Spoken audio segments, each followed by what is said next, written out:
New York Police Department officers will have to record race of people they question under new police transparency law.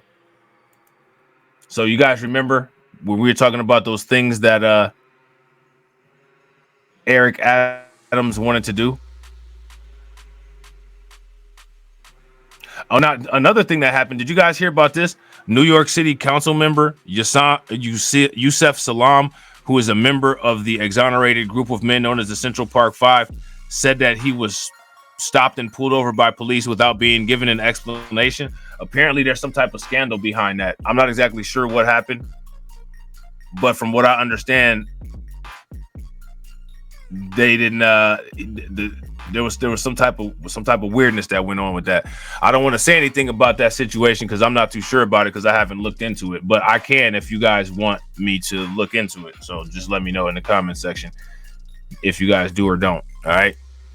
New York City police officers will be required to report the apparent race, gender, and ages of most people they stop for questioning under a law passed Tuesday by the city council, which overrode a veto by Mayor Eric Adams. So Mayor Eric Adams didn't want this information recorded.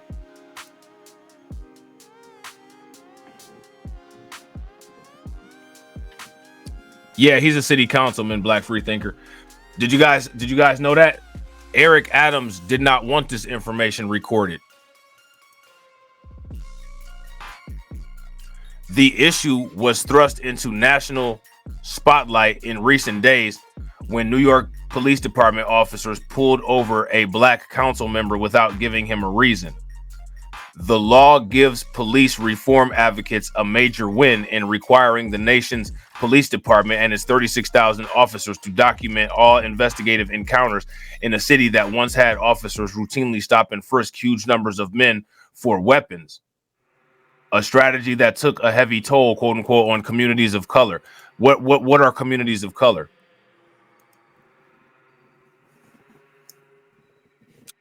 Yeah, I gotta agree. Big facts, Lloyd Sky 9. Facts. If you guys agree with Lloyd Sky 9, give me a thumbs up. Lloyd Sky 9 says, wow, Eric is a clown. These black politicians are pathetic. Bro, facts.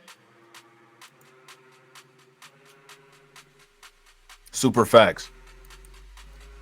Since 2001, New York Police Department officers have been required to document instances in which they have asked someone, quote unquote, accusatory questions as part of an investigation or detain or search someone or arrest them.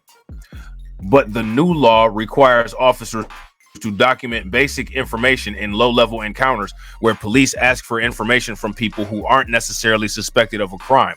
Officers also will have to report the circumstances that led to stopping a particular person. The data would be made public on the police department's website. City Council member Kevin Riley, a Bronx Democrat who is black, was among the city council members who conveyed how many New Yorkers of color, quote unquote, dread interacting with police on the street. He voted in favor for a measure. I don't think that any New Yorkers of color other than the color black dread the police. Why would the Asian people and the Latinos fear the police when they're part of it and they don't get the same treatment as black people? I don't understand that. Why are we acting like all communities, quote unquote, communities of color get treated the same? There's really no such thing as communities of color because the other communities of color get treated as if they're white people. So I don't know why people run with that. What do you guys think? If you guys agree, give me a thumbs up. If y'all disagree, give me a thumbs down. City Council member Kevin Riley, a Bronx Democrat who is black, was among the city council members who conveyed how many New Yorkers of color, quote unquote, dread interacting with police on the street as he voted in favor for the measure. When we see those red and blue lights, our hearts drop into our stomachs. He said, well, I mean, that might be what happens with him. You know what I'm saying? Shout out to Big Boy from Outcast. My heart don't pump no Kool-Aid. Pumping you get too sprayed. That's how I feel. My heart don't pump no Kool-Aid. You know what I'm saying? But okay, you know. New York City public advocate Jumaine Williams, who sponsored the bill, said that reporting the encounters would be done in less than a minute on an officer's smartphone through a system already in place. This is not about preventing police work, Williams said. This is police work. The mayor, look at this, a Democrat and former police captain on Tuesday argued that in police work, minutes and seconds could be the difference between life and death. And getting these, never mind. But there you go. I'm not even going to say anything. But you guys see who's advocating for this, right? Eric Adams. So now, not only bringing it all together, right? Not only have Joe Biden's failures made it to where there's no justifiable reason to vote for Democrats, things that other Democrats are doing are also backing up questioning why somebody would vote for Democrats. Do you guys agree?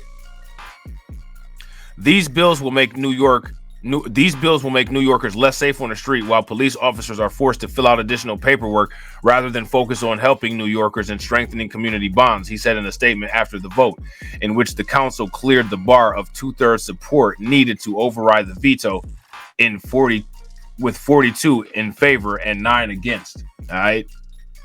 The department's largest police officers union, in a statement after the vote, warned that the council would have to answer to constituents for quote unquote rising 911 response times and diminished police presence in city neighborhoods. Now, here's the thing, right? Who do the police ever have to answer to anytime they do something stupid or wrong? Who do the police ever have to answer to? Do they ever answer to anybody? Only once in a blue moon. Do they get held accountable? And even when they get held accountable, they have a whole army of people that support the lack of accountability. A whole army of people.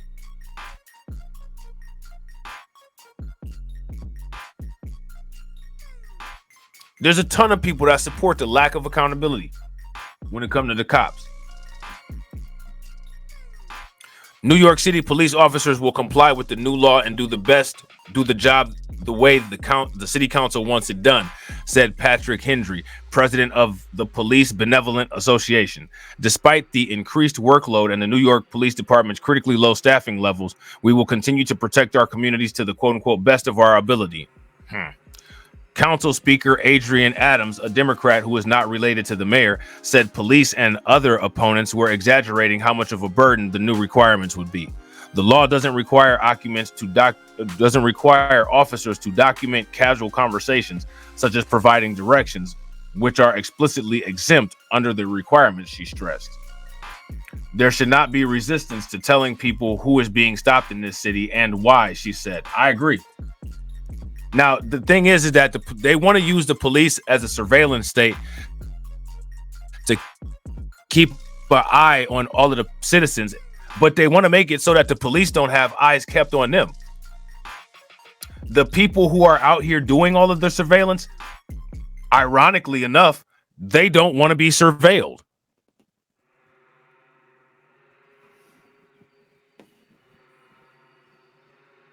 So my question is, why would they not want to be surveilled? If they don't have anything to hide, what's the big deal?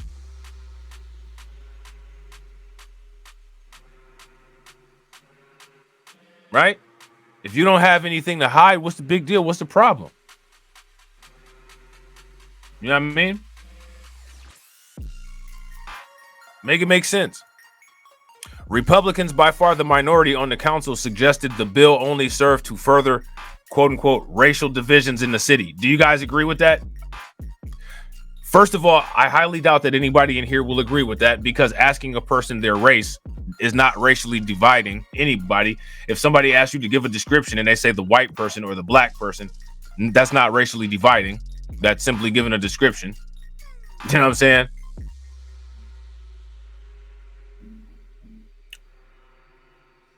But what this goes to show is the Republicans' allergy to the accountability of everything they're attached to through their attachment to being part of the group of people that created the concept of race and all of the calamity that has come along with it. And that's a burden that they have to bear until they decide to do something proactive to fix it, which they're not going to do because it still continues to provide a benefit. This is simply SBE and shaming language.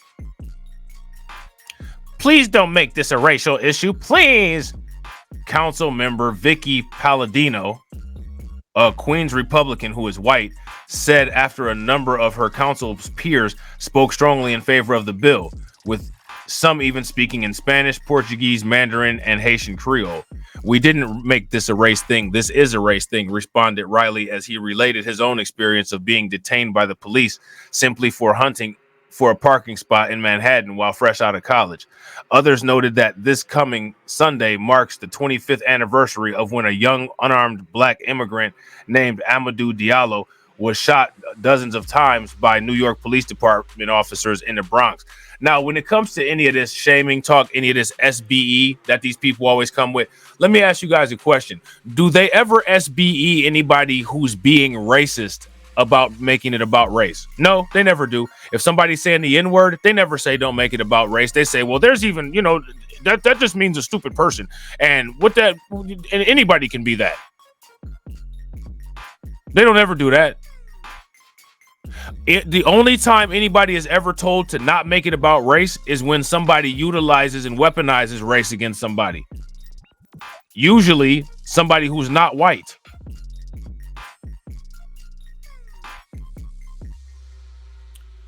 Oh, yeah. Shout out to Carlton Way. That's one of the reasons. Yeah. That's one of the reasons why we talk about the laws and the technology. Carlton said, imagine Neuralink working with police in the surveillance state. Right. They have some type of device in there that'll disrupt your nervous system if the police want to detain you so you can't move. With those type of invasive abilities and access to your body, who knows what they would be able to do? But we all know what they would be up to. You know what I'm saying? So now here it says in 2013, a federal judge ruled that the NYPD violated the rights of Black and Hispanic residents with its stop and frisk tactic. Since then, the department has reported a large decline in such encounters, though an ACLU report found, quote unquote, people of color were still the targets of the vast majority of stop and frisks. Okay. Tuesday's vote came after Adams and the New York Police Department launched a last-ditch effort to peel off some supporters from the measure by hosting police ride-alongs for council members. But the Friday event was overshadowed that same evening when an officer pulled over council member Yousef Salam, an exonerated member of the Central Park Five, with 4 other quote-unquote Black and Latino men were falsely accused and convicted of graping a white jogger in Central Park in 1989. Their convictions were eventually overturned through DNA evidence. So now, did they ever go back and ask that person, well, who was it that actually did this to you?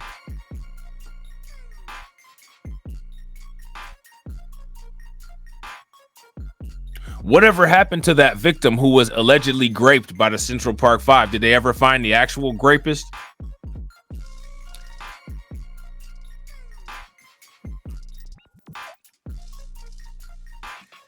In the very brief encounter, an officer asked Salam to roll down his windows and identify himself. Salam told the officer he was on the city council and asked why he was pulled over, according to audio of the encounter published by New York Times. So, there's an audio of the encounter. That's interesting. We might talk about this tomorrow. You guys want to talk about this tomorrow?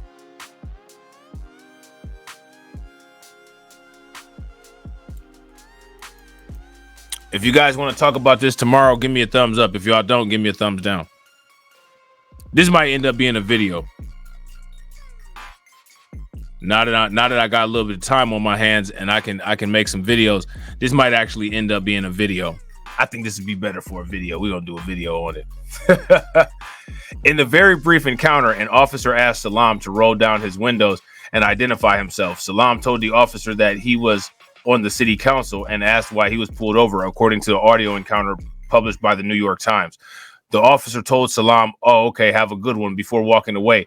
Body camera footage showed. The New York Police Department later released a statement that said Salam was pulled over for driving with dark window tints beyond the legal limit. Though such a stop would not be covered by the transparency law, police already have to record information when they pull a driver over. Salam argued that it showed the need for greater police transparency. The law places a 4-hour limit on isolating inmates who pose an imminent risk of violence to themselves or others in de-escalation units. Only those involved in violent incidents could be placed in longer-term restrictive housing, and they would need to be allowed out of their cells for 14 hours each day and get access to the same programming available to other inmates. In his letter vetoing that bill, Adams argued that the restrictions would put inmates and corrections officers alike at risk. He also cited concerns raised by a federal monitor appointed to evaluate operations at the city jails. All right. And there is a video on BLR1 that talks about that stuff. So if you guys haven't watched it, make sure that you guys take a moment and watch it.